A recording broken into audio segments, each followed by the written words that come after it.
Reza Pahlavi Germany के शहर Berlin में दौरे पर था कि अवाम के गजब का निशाना बन गया। बंदा इससे पूछे तू इस तरह सरेआम क्यों घूम रहा है, तुझे नहीं पता कि अवाम तुझसे कितनी नफरत करते हैं। ऐसे मुंह उठा के बड़े एतमाद के साथ अवाम के बीच में आ गया है जैसे कोई बहुत बड़ा स्टार हो। अवाम ने भी फिर उसे वो मजा सिखाया कि आइंदा कभी सरेआम घूमने की जुर्रत नहीं करेगा। हालांकि इसके साथ काफी सिक्योरिटी भी थी, लेकिन फिर भी एक बंदे ने इसके ऊपर रेड लिक्विड फेंक दिया। इसकी किस्मत अच्छी थी कि वहां से सही सलामत निकल गया, वरना आप जानते हैं कि अवाम ने इसका क्या हशर करना था। असल में ये वो बंदा है जिसने ट्रंप को यकीन दिलाया था कि आप ईरान पर अटैक करें, वहां की लीडरशिप को एलिमिनेट कर दें, उसके बाद ईरानी अवाम मेरी हिमायत में सड़कों पर निकल आएंगे और फिर मैं वहां अमेरिका की कठपुतली बनकर हुकूमत कायम कर लूंगा। इसने ट्रंप को इतना पक्का यकीन दिलाया था कि उसे ईरान पर हमला करने में कोई हिचकिचाहट महसूस नहीं हुई। लेकिन उसके बाद जो हुआ वो फिर दुनिया ने देखा कि इसने ट्रंप से झूठ बोला था और ईरान में इसकी हिमायत जीरो है।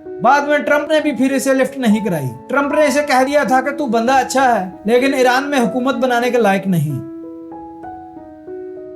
अजम टीवी को सब्सक्राइब कीजिए, वीडियो को लाइक कीजिए, शेयर कीजिए और कमेंट सेक्शन में अपनी राय का इजहार ज़रूर कीजिए।